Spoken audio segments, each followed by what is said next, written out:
咱俩这样，终究也不是长久之事。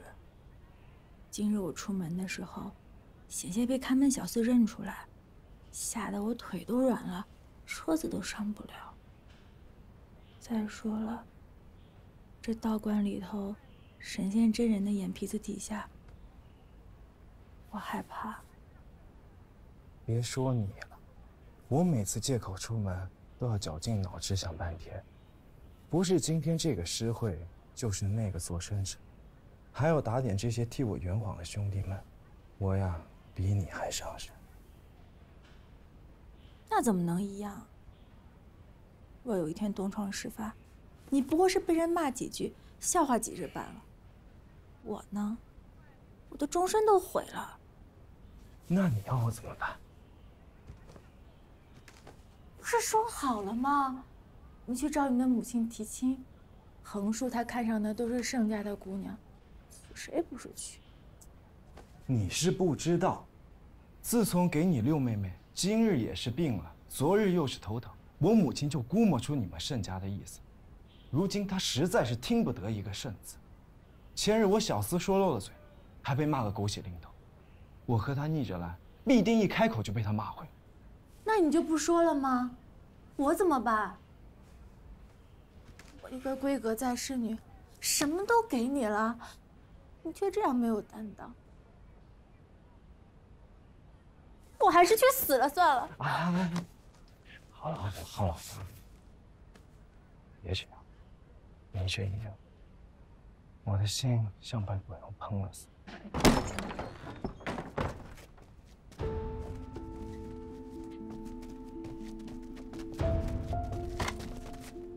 是，啊！爹爹，这是丢人现眼的东西，盛家的脸都让你给丢尽了！爹，来人，把这个娼妇给我捆起来，捆起来！爹，快去人家给我捆起来！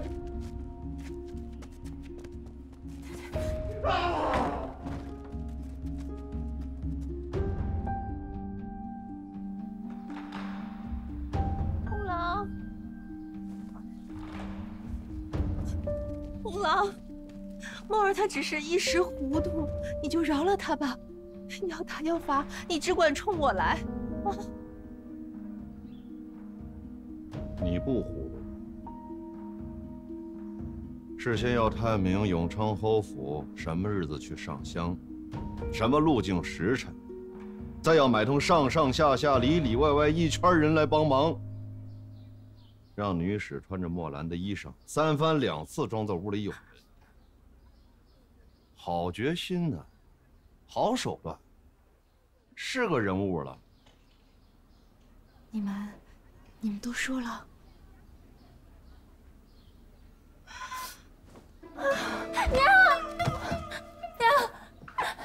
娘！口晕怎么晕不够啊？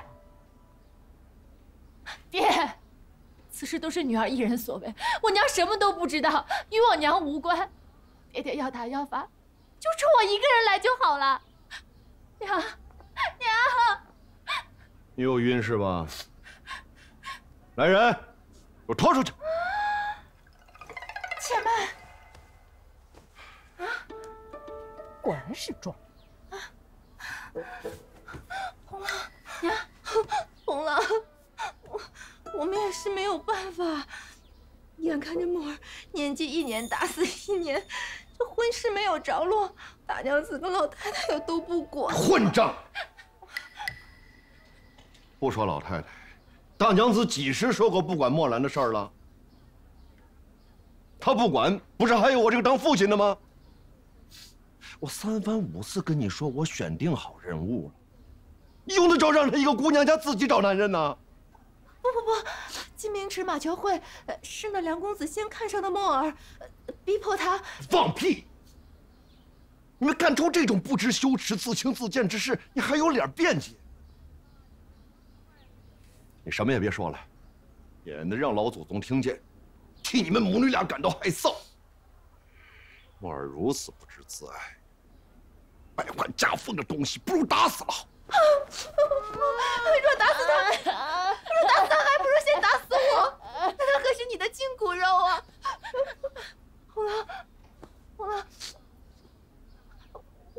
我给你做妾20年，忍气吞声，遭人白眼，就看在我对你一片痴心的份上，你就饶了他吧！啊，红郎，禀主君，长风哥在外面跪下了，说是要给林小娘和四姑娘求情。红郎，红郎，红郎，红郎，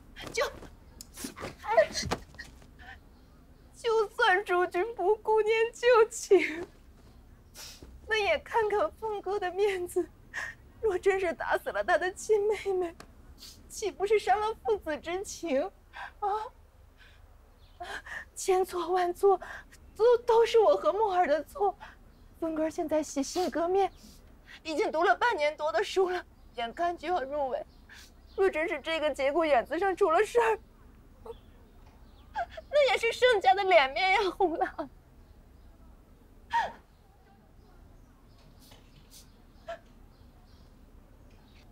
我若不是看你哥哥要科考，今天乱棍打死了你！上次就该让你跪死一辈子。拖出去，锁在祠堂，罚跪思过。谁要晕就让他晕着，谁敢求情，跟他一块儿跪着。林氏禁足林7阁内，不得踏出房门半步。专人好好看守，其他参与谋划者，统统羁押，听候发落。都拖出去！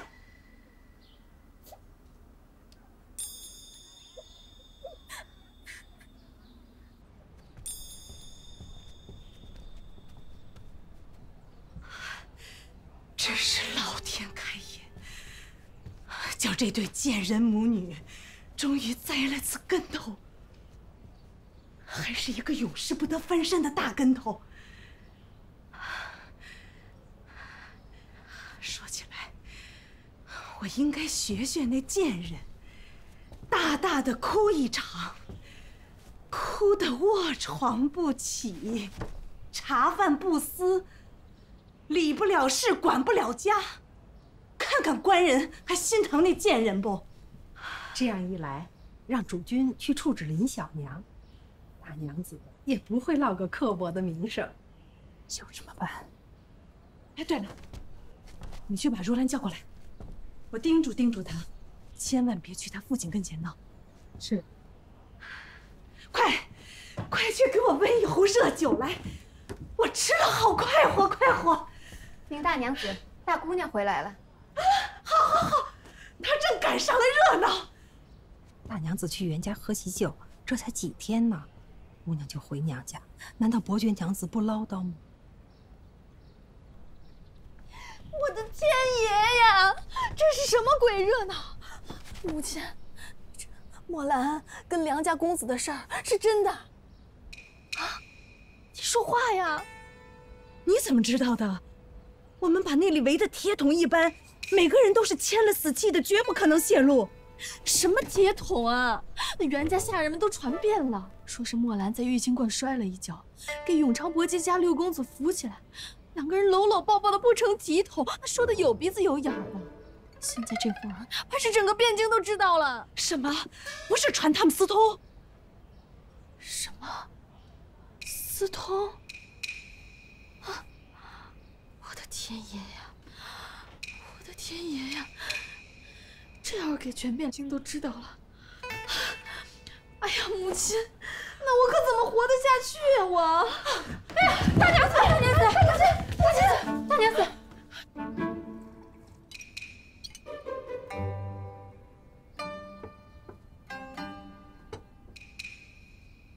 儿子家教不严，连累祖宗，让母亲也疾病了。我不过是一时怒火攻心，不妨事。听说大娘子晕了醒，醒了晕，如兰一时要跳湖，一时又要去家祠杀人，华兰也回来哭。事已如此，你才来问我，我有什么法子？儿子糊涂。你是为官做宰的人，一向小心谨慎。官场上刀枪剑戟何等凶险，你都挺过来了。偏偏林小娘把你一算一个准。如今墨兰这条路，便是当初林清霜走过且成功了的。孩儿尚且年幼。行了，年幼的是我明兰。是。我不是追究你前尘往事，可他做了多少错事，每每撒娇卖乖，装痴装惨，又哭又上吊，次次弄得你心软，高高举起，轻轻放过。之前的都是些小事儿，他也是一时糊涂。千里之堤，毁于蚁穴，这点道理也需我教你吗？母亲，您息怒，母亲。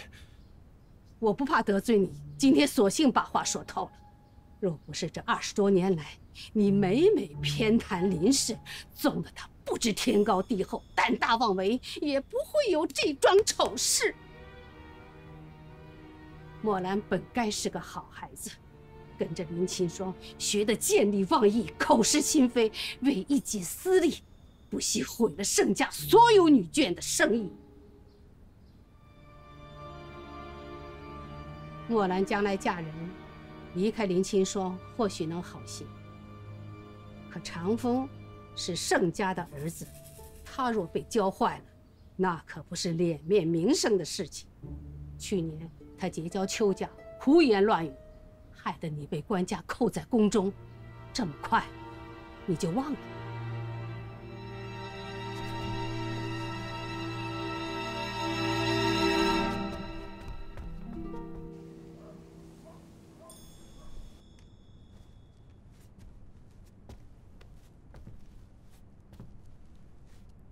外面是哪位妈妈值夜？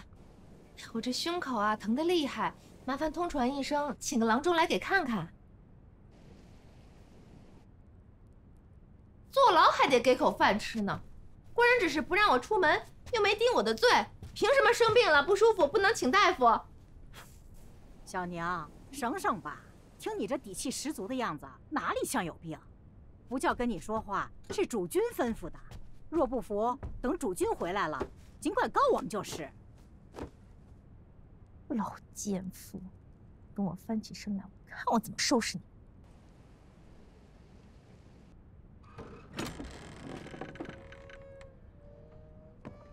哼，怕了我了吧？告诉你们，在这个盛家，谁也别想和我。红郎，别看我，别看我，生病的人难看得很呢。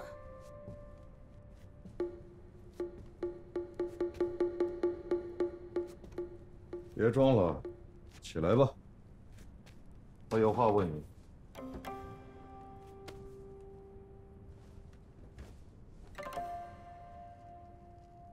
难道你想大半夜的去祖宗祠堂跪着回话吗？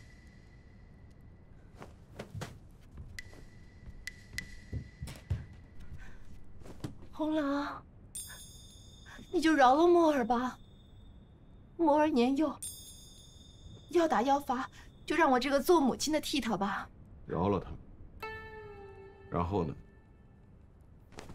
然后自然是去梁家提亲，定个日子，把婚事给办了。什么？哦，天爷！你女儿做出如此蠢事了，你还有脸让我去给她提亲？这外面都已经风言风语了，若不提亲，咱们全家都丢脸呀。是，我的墨儿是不端庄，可是他们梁家难道就是什么好货色吗？墨儿只不过是与那个梁公子相互暧昧，就如同你我。你我个屁！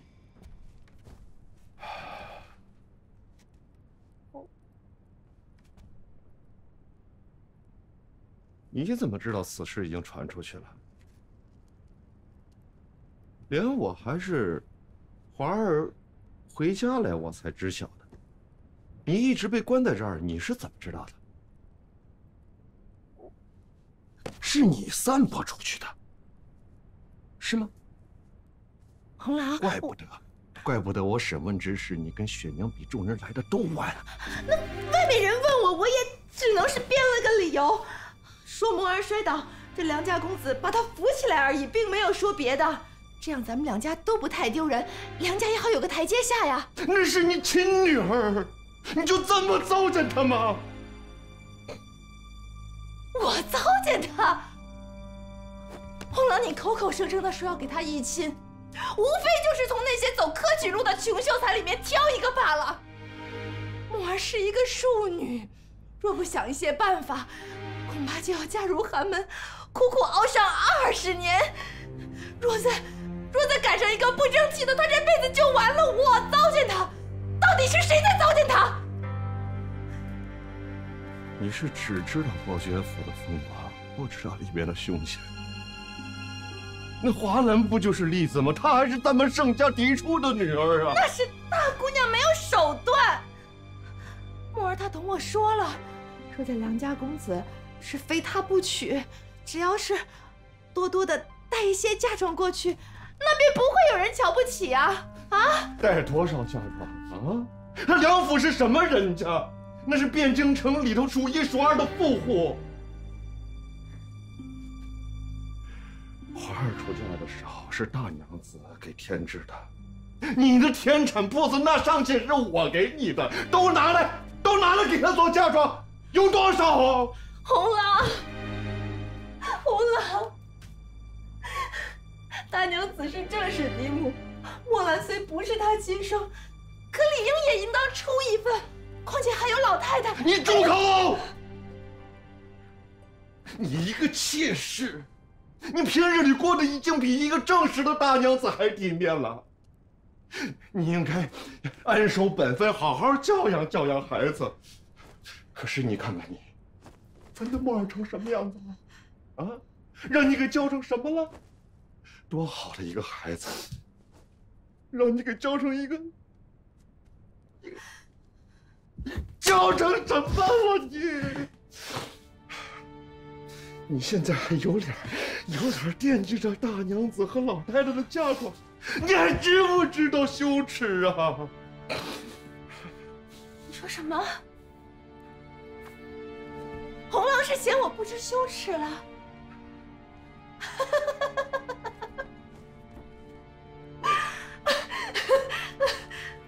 当初我清白之躯与你暗中苟且、白日宣淫的时候，你何尝想过我不知羞耻？现在我只不过一心为着女儿着想，你倒嫌我不知羞耻了？在你这样的读书人眼里，到底什么才是羞耻？双儿，你是这么想的吗？红郎要我怎么想？你说你害怕吵架，我每回听了我都心疼，我心疼你一个弱女子，孤苦伶仃，无依无靠。你现在怎么竟然这样说？双儿，我现在问你，假如当初我只是个身无分文的穷秀才，你还会这样说吗？会。只要红郎想听的，双儿都会说给红郎听。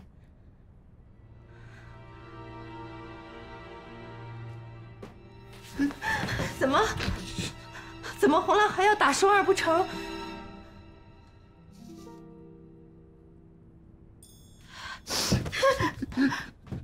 双儿，我把你放在心里头20多年，你把我当什么？你把我当什么？你把我当什么了？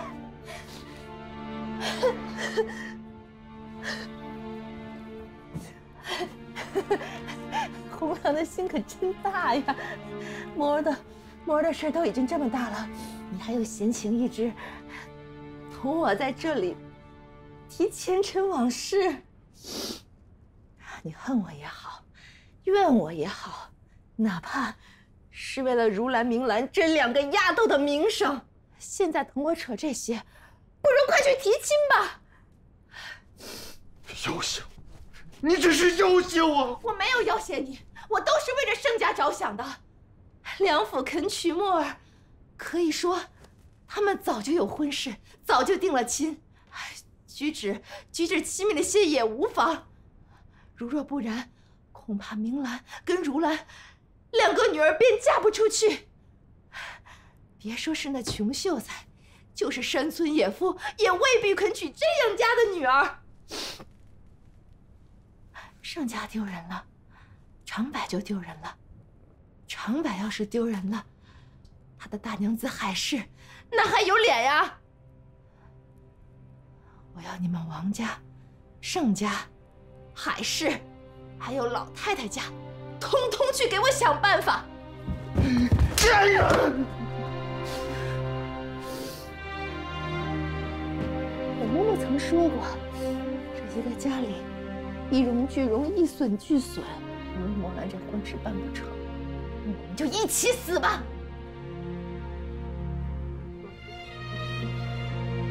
爹爹呀，无知！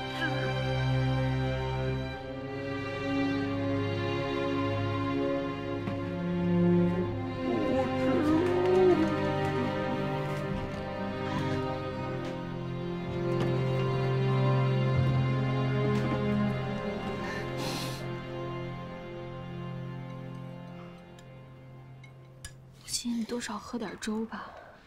这什么都不吃，身体都撑不住。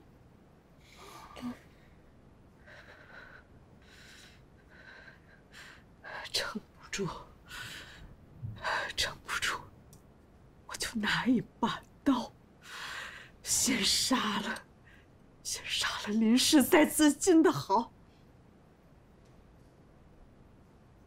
我是没脸见人。给自己的女儿出主意，勾搭男人，还到处散播谣言。他这是眼瞅着自己女儿嫁不进豪门，就拉着我的如兰一道死啊！你小点声，你这张口闭口要死要活的，多不吉利。况且六妹妹刚把如兰给劝走了，你这一哭惊醒了她，她又得闹个不休了，不是？闹就闹。都是你父亲种下的祸根，我管不了了，让他去料理吧。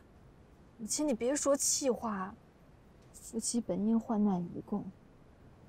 这个时候，父亲肯定已经知道林氏是什么个真面目了，他将来也不会姑息纵容他。相信我。况且这如兰，她还是得嫁人，她以后在婆家。你也得过好日子。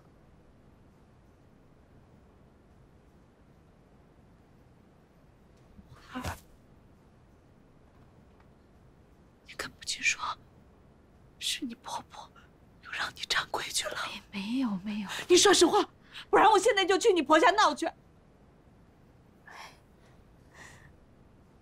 他就借口说，我月子没做好，让我好好休养。然后就把石哥抱走了，我也阻拦不了。这孩子现在就到人家屋里去了。他妈还讲不讲理了？谁成想昨日那院子里那些黑心婆子竟放石哥一个人独自午睡，他们都吃酒耍乐去了，一个都不管。这孩子刚会爬，不小心打翻了熏炉，那会灰就都掉在了石哥身上。什么？幸而我家姑娘惦记他弟弟，每日都去看，这还好撞见了。他赶忙把那火堆都扒拉开，把孩子赶紧从火堆里头抢了出来。石哥倒没什么大事儿，可这姑娘了了一堆泡，到现在手都碰不得东西。母亲，这日子什么时候能到头啊？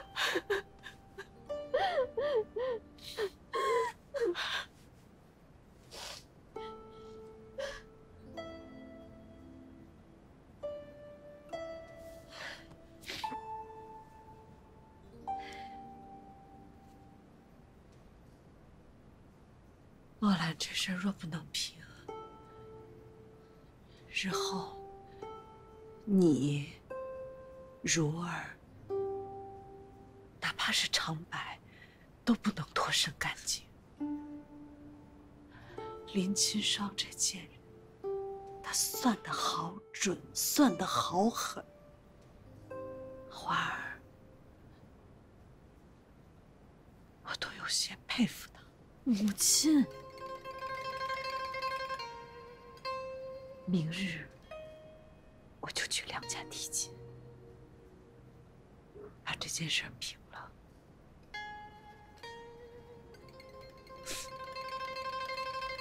盛家出了这样的女儿，娘子竟还没打死她，还来上门给她说亲。哎呀，真是菩萨心肠啊！本应是打死的。 可一个巴掌拍不响，你家公子也不是没有错处。我们固然丢人，你们这等勋爵人家一样也要名声受损，这原是两败俱伤的事儿。既然如此，不如化干戈为玉帛。若是咱们两家结了亲家，自然闲话就烟消云散了。 亲家，我这样的勋爵人户，你让我娶你家哪一个？是，墨兰出身是低了些。可先前大娘子不是也看上我们家六丫头了吗？她也是个庶女啊，可见大娘子心胸豁达，不是个计较的人。娘子的意思我明白，这是顶着屎盆子求人。 张回嘴不容易，那我也把心里话道出来吧。我看上的不是嫡庶，是明兰这个人清明豁达，她是嫡是庶我都认。你们家四姑娘可就不同了，她是什么门路，我心里有数，你心里也有数。是。 我们家六郎自然是个杀千刀的。我说句不该说的话，若是换了明兰，他绝不会行此苟且之事。娘子要拿墨兰换明兰，这不是打我的脸吗？大娘子刚还说，我张一回嘴不容易。如今为了儿女事，我这样低声下气的相求。 也是走投无路了呀！我岂能不知道你的难处？这事儿啊，就像咽了只苍蝇，是死是活都恶心。也罢，娘子张了嘴，我也不好一口回绝。这样吧，我提一个折中的办法，你看如何呢？大娘子尽管说。若是盛家。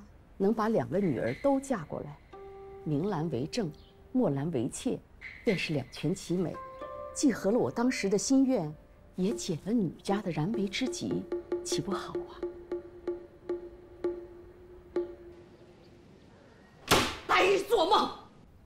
那小贱人闯下这弥天大祸，那是你们自己作孽！你们夫妻两个，想要我的明兰去给你们收拾烂摊子。 做你们的春秋大梦吧！老太太，千万别动怒，你是上了年纪的人，急坏了身子不上算。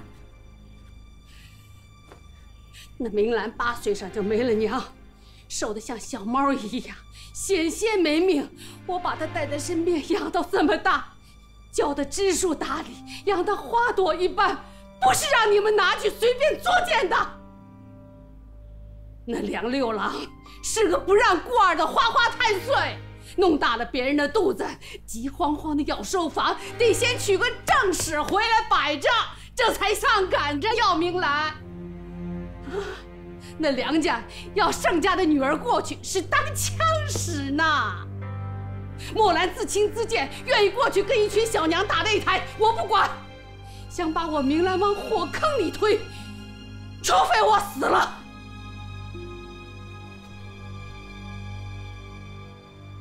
墨兰要是嫁不到梁府，那如兰和明兰的名声也就完了。你不用拿这个吓唬我。那墨兰做出这不知廉耻的丑事，还四处张扬，逼我们就范。照我说，随便拉出门去，谁爱要他谁要他，要不就一顿乱棒打死，也换个家门严谨的名声。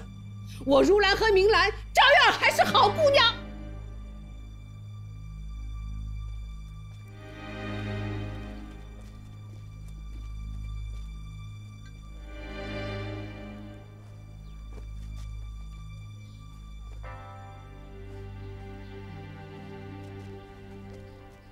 都沦为阶下囚了，还端什么千金的架子？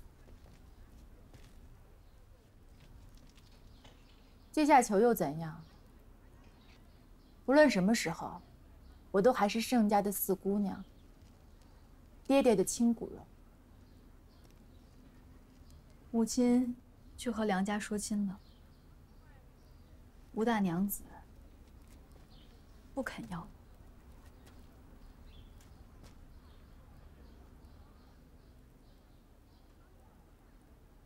不要我，那盛家的脸面还要不要了？老太太说：“打死你，盛家的脸面就还保得住。”打死我，一尸两命，你们敢吗？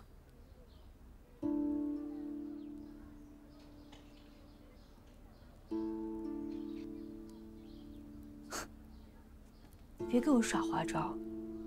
林氏那些下三滥的招数不管用。我何必拿这种事情说谎呢？哎，嫂嫂，若是你也不信，便帮我请个郎中来吧，把把脉，一摸便知。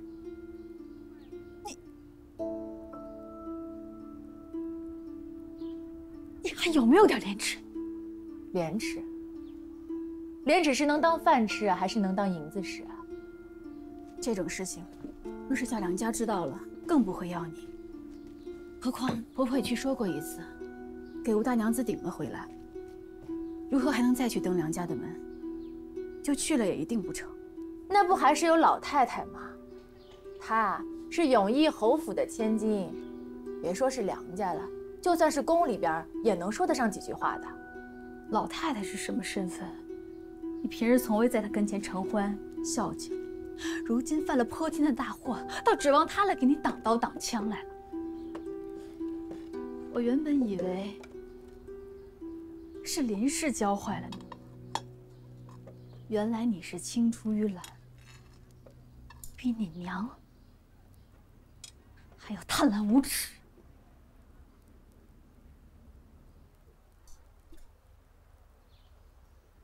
贪？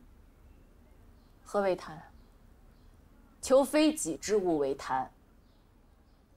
怎的？大姐姐嫁入伯爵府就是正当名分，我嫁入伯爵府就是贪了？凭什么？就凭你和我是不同娘肚子里出来的。大姐姐，你人前人后两副面孔，还配在我面前说廉耻二字？此事何关嫡庶？六妹妹身世还不如你，但梁家非要她，可死都不肯要你，为什么？你想过吗？我们走。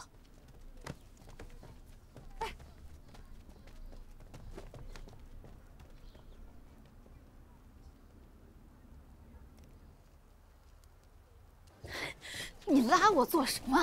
像他这种，你打他也无用，他定是诈我们的。那孩子都是说怀就怀上的，我非得找个郎中来。千万别！那郎中若是个嘴不牢的，泄露一句半句，咱们可就把2个妹妹给害了。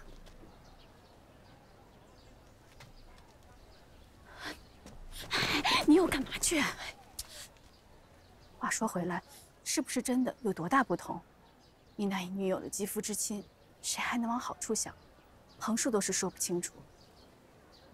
咱们竟给这样的人逼得走投无路，还连累了祖母。老天怎么不降个来劈死他？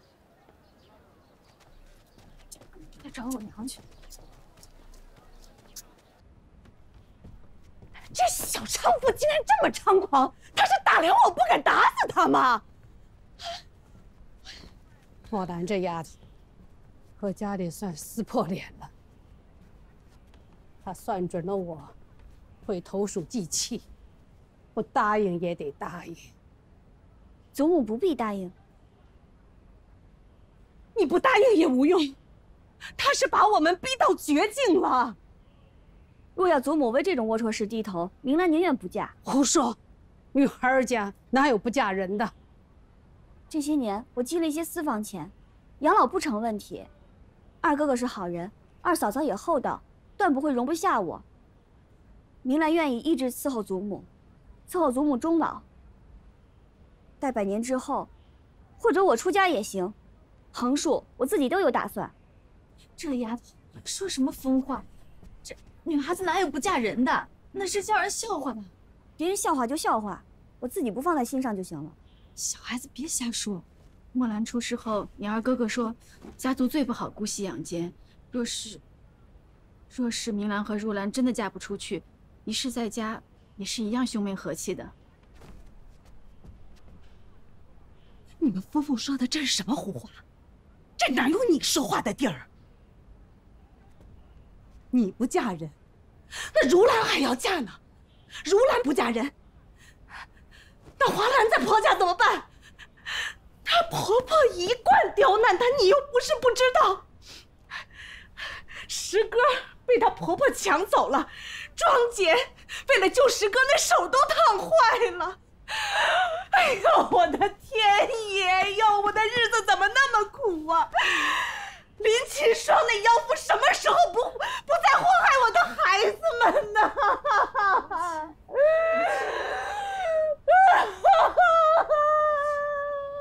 别哭了，儿女债不还清，我也闭不上眼。既如此，我就豁出这张老脸，去梁家走一趟。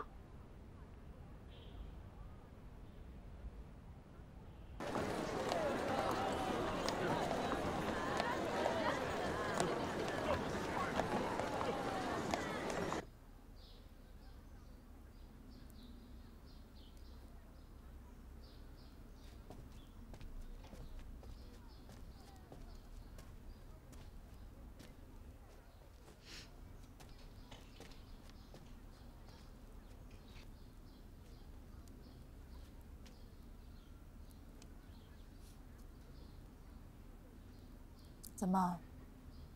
你也来看我落败的惨状吗？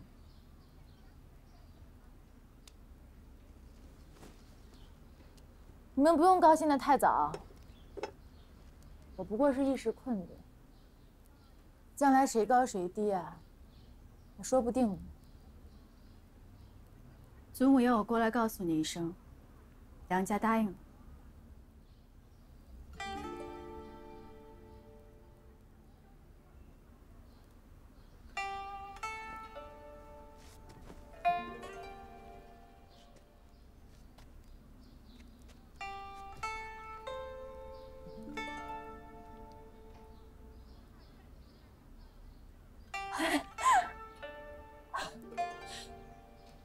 是老天爷都帮我，枉我和我阿娘辛苦筹划。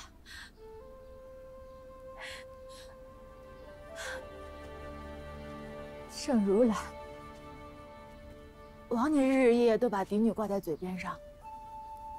从今往后，我就是伯爵府的大娘子了，他永永远远都要高看我一眼。恭喜四妹妹得嫁高门。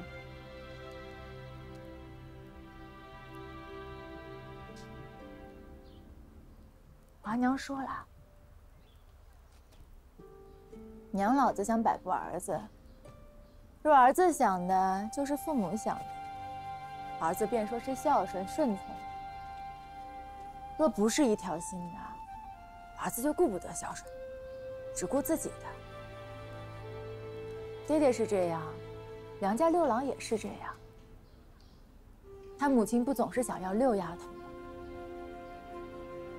最后不还得是乖乖纳我进门？那梁家可并非什么福地洞天，吴大娘子精明强干，梁家六郎大家都很羡慕我吧？我过去做的是原配正事，谁还能与我争了？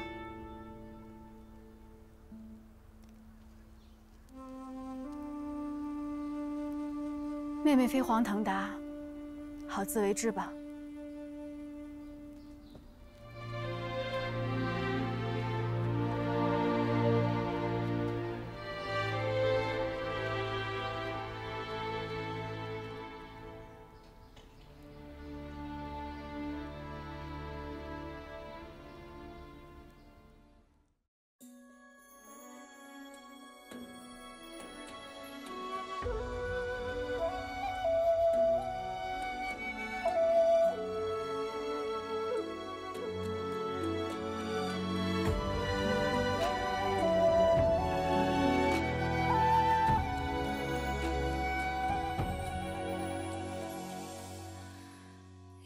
朝花开傍柳，寻香无觅庭后。